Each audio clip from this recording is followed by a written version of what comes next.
Thanks, George. Thank you, Julie. Good afternoon, all. Let me call the regular monthly meeting for June 2nd, 2020 to order. We have a quorum, all but one member present. First item of business is approval of the minutes for the special meeting on April 21, 2020, and our regular meeting on May 5. I'll entertain a motion. Moved by Member Martin. Is there a second? Seconded by Member Bloomfield. Any questions, comments, or discussion about those sets of minutes? Hearing none, all those in favor of approval, please signify by raising your hand. Thank you. All opposed? Thanks. Ms. Rodriguez, do we have any appearances by members of the public? Chairman Gordon, we do not. Thank you kindly. And we will move into departmental matters. On page, starting the table of contents, starting on page 2 of our packet. 4A, I'll invite Sheriff Sandage to present his information from the Sheriff's Department. Good afternoon, sir. Good afternoon. You have your monthly statistical report. Is there anything that you would care to highlight in that information? No, we are, especially for the last few days, we are seeing an increase in our population. So we're edging back up, and we've, as of yesterday, June 1st, I reinstituted the in-person visitation at the jail. We were aware of that, appreciate that. Appreciate the situation you've been in the middle of, and it has not been easy all around. Appreciate your situation, appreciate your presence. Any questions for Sheriff Sandage with regard to the statistical information or any other item that would come from the Sheriff's Department? Hearing none. Thank you, Sheriff Sandage. Appreciate it. All right, thank you. Item 4B is now from Coroner Kathy Yoder. We have one item for action, item 4B1A. Request approval of a limited data use agreement between the McLean County Coroner for the fall study with Illinois State University, pages 7 through 15 in our packet, and I'll entertain a motion on that item.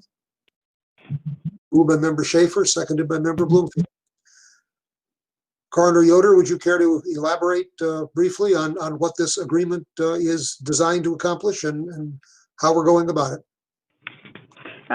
This agreement between Illinois State University and Mennonite College of Nursing is to look at fall deaths to see if there's any correlation, like with, as you look on towards the back of the page, looking at age, where they fell, is there any polypharmacies, you know, if someone's taking too much medication, and there's certain medications in all the fall deaths, certain type of medical diagnosis that puts person at more risk at falls. Also looking at the healthcare data from the date of fall to the date of death. And there's a lot of information that you could extrapolate from this research. You know, the safety at home, safety in a nursing home, safety in the hospital, how much healthcare dollars after someone falls, injures themselves to demise. Just, there's so much information that you could look at. I was told this could actually be someone's whole PhD research. And it was my idea, so I was glad that Mennonite College of Nursing came on board with it for me. Very good. Thank you for that. Any questions for Coroner Yoder from members of the committee? I do have one, and that is simply to ask, is this the first study of its kind? And then after I go, Member Schaefer will. I'm sorry. A couple of icons are in front of your tile, and I missed your hand. Sorry, Susan. Coroner Yoder, is this the first study of its kind? Yes, this will be the first time a coroner's office, at least in the state of Illinois, will be published regarding fall deaths and data use to look at how we can help people and what we can learn from the deaths related to fall. I don't, you know, but most coroners aren't researchers and look at epidemiology. So, there's, I've talked to a lot of people, there's, what if they need increased exercise? Are there programs to go into someone's home and look at safety measures such as non-skid rugs, such as, are they taking blood thinners such as Coumadin or Plavix that maybe they shouldn't be on? Are patients taking Ambien after a certain age and maybe they have weakness? Should they be taking that medication? Does that predispose them to injury? So there's a lot of things from a healthcare perspective that you could look at and save lives. So it's a retrospective analysis. Thank you for that information. That's very helpful. Member Schaefer. Yeah, I have two questions. The first one is, I believe, was it last year sometime that you said that the majority of fall deaths in McLean County are from falls? Is that what I remember correctly? Well, I think what you're asking are most accidental deaths related to falls. Right. Yeah. Yes. So yes, most accidental deaths are related to falls. So preventable injuries, preventable deaths. And then my second question is only McLean County? There's not any other counties that are doing this? Or you said it was your idea. It was, so I didn't know if you were going to try and get larger data set for that. No, as coroner, I look at McLean County. So how can we improve the healthcare and the lives of residents of McLean County? So if other coroners want to look at that data, for their counties, that would be wonderful. But right now, Mennonite College of Nursing and I are looking at, McLean County residents. And as you know, Mennonite College of Nursing has a subset of gerontological researchers.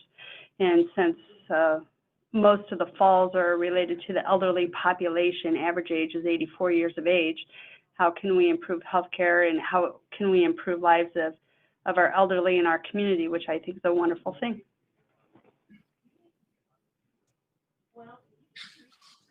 Thank you. Any other questions for Coroner Yoder with regard to this proposed study?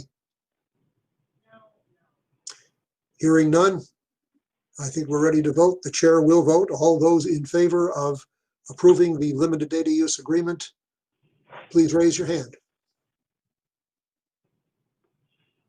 Thank you. All opposed? Thank you. That passes unanimously and it will move forward. Items for information from the coroner in the monthly report on pages 16 through 18. Any questions for Coroner Yoder on that information? Hearing none. Thank you very much, Coroner Yoder. Appreciate it. I was going to tell you that if you look at this for April, there were 67 autopsies that Dr. Denton did. For May, when you'll get the May report, we've done a total of 86 autopsies. That's the most McLean County Coroner's Office has ever done in a month. So we are busy here at the Coroner's Office. Yeah, it sounds like it. April was busy enough. Thank you very much. Appreciate the information. Thank you. Moving ahead now to item 4C. I don't usually refer to a state's attorney as an item, but Mr. Knapp, welcome to the meeting. Thank you, George. We have your information on pages 19 and 20, caseload and forfeiture fund reports. Anything in that information that you would care to expand upon? No, I think you've seen the, what we expected in the decline of some numbers and some projections. But as Sheriff Sandage said, things are heating up, and I expect, and everybody expects those numbers to rise, and they have risen a little bit recently. Okay, thank you. Questions for the state's attorney? If not, thank you, Don. Appreciate it. You bet. Take care. You too. Next, I will call upon Mike Donovan, the Director of Court Services. Items for information from Court Services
Yes, the judge gives them an opportunity to choose how they want to do it, and I believe these two decided they would go ahead, and they did an informal thing in the courtroom, and they actually came up here, but it was just a small them and the judge, and then they get an opportunity if they want to come back for a ceremony once things open up.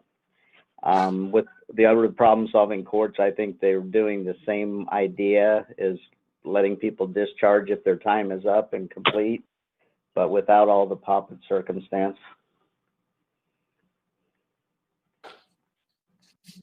I just want to say, I think it's important that those people get recognized for the accomplishments that they've made in that. And that's why I was kind of curious as to say how if they're postponing their graduation, sort of kind of like a lot of the colleges and things like that. So. Yeah, that's pretty much what, especially in Veterans Court, they've decided to do, because, I mean, it's a big deal in all the courts, but if you've been to a Veterans Court one, it is different. And they're leaving it up to the client for the option. All the other things happen with the presenting the coin and the other parts of it, but it's just not the big show that it has been in the past.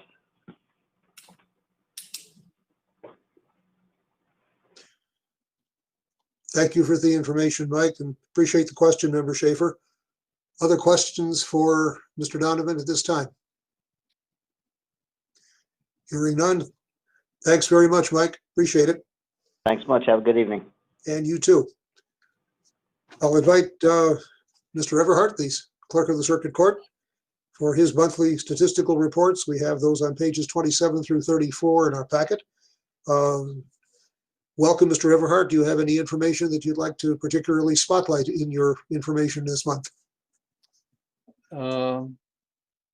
Staff's returned to full-time staffing as of yesterday.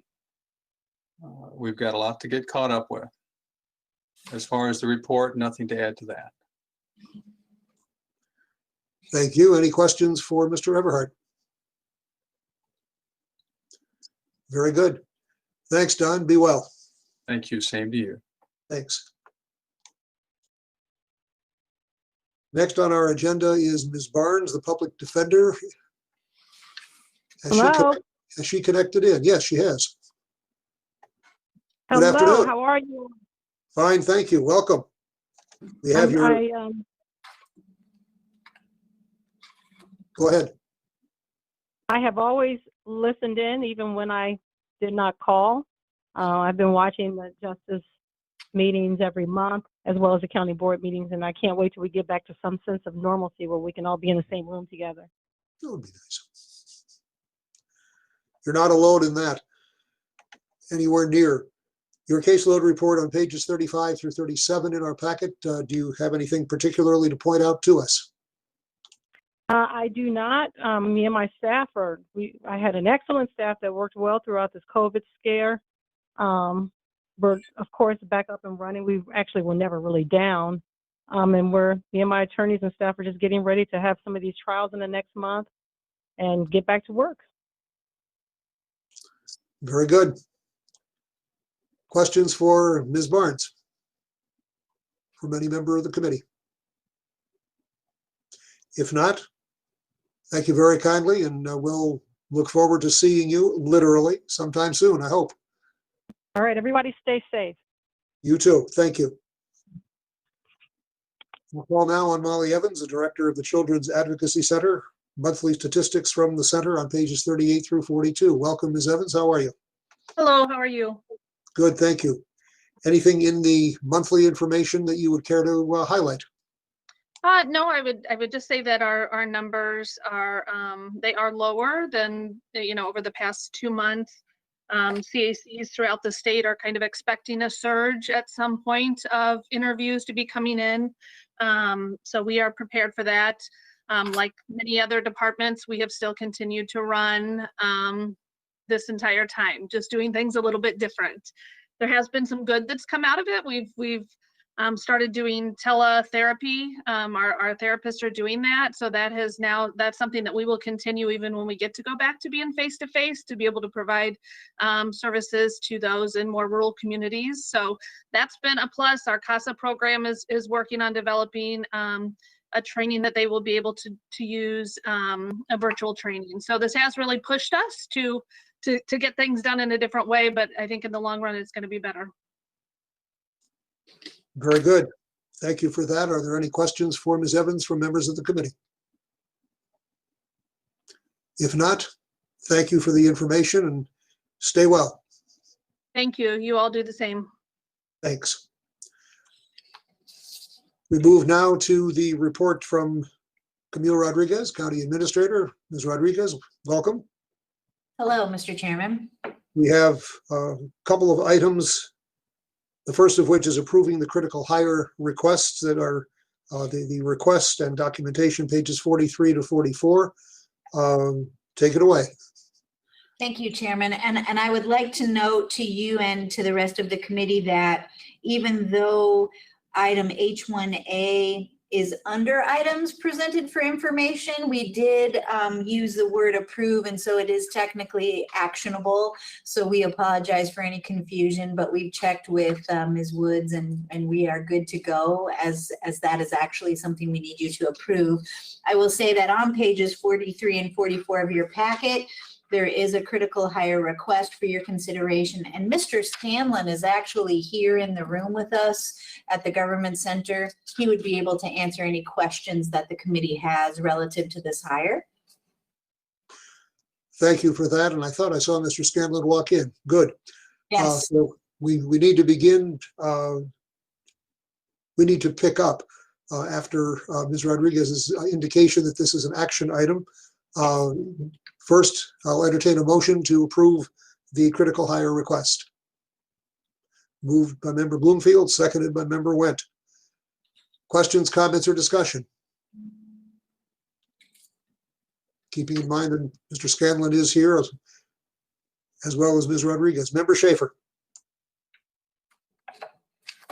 In the just the announcement description, it says it's a part-time position. It's 37 and a half hours. To me, that's not part-time. Is that if you would like to explain that, apparently Mr. Scanlon's going to do that for us. I'm motioning for Mr. Scanlon to come and explain himself. Ms. Shaver, that is my error because I copied it from a previous job posting we had, which was part-time and did not catch the word part-time. It is intended to be a full-time position. Or I could go with the argument that 37 and a half hours is part-time because, you know, we're here 27 hours a day. Appreciate that clarification, Mr. Scanlon. That should, and we're recording, so that'll be duly noted. That would be great. All right. Thank you for catching that, Member Schaefer. I missed it. Other questions while Mr. Scanlon is at the podium? Okay, thank you very much. Are there any other questions in all seriousness for either Mr. Scanlon or Ms. Rodriguez? If not, are we ready to vote? The chair will vote. All those in favor of approving the critical hire request on the agenda, please signify by raising your hand. All opposed? Thank you. That is approved. Now H1B, an information item from Ms. Rodriguez, report on employment activities on page 45. And as usual, I'd be happy to answer your questions. Member Soldner. Thank you, Mr. Chairman. It says that we have a visitor aide in the sheriff's department. Is that, we had one a few months ago. Is that the same one or is this a different one? I'm going to assume that it is yet another one. There could have been multiple multiple positions filled, and this one just ended up occurring between the time frame as listed. So that is all that I know at this point. Sorry. Okay. Yeah. Fine. Thank you. Other questions with regard to recent employment activities? Any other questions for the county administrator at this time? Okay, thank you very kindly. Thank you. We have next listed other business and communication. Is there any other business and communication to come before the committee from members of the committee or from administration? Thank you. Moving on to payment of bills and transfers. Ms. Rodriguez, do we have any transfers? I don't believe we do. No. Okay, very good. In that case, the bills are before us. The auditor has reviewed the bills. She has certified that they are in compliance with all relevant rules and regulations, and she recommends payment. There is no prepaid total, so that the pending and fund totals this month are identical in the amount of $638,849.18. Is there a motion? Moved by member Soldner, seconded by member Bloomfield. Questions, comments, or discussion about the bills? Hearing none, all those in favor, please signify by saying, please signify by raising your hand. Old habits die hard. Thank you. All opposed? The bills are recommended for payment. And at this time, with no other business to come before the committee, we are adjourned. Thank you very much. See ya.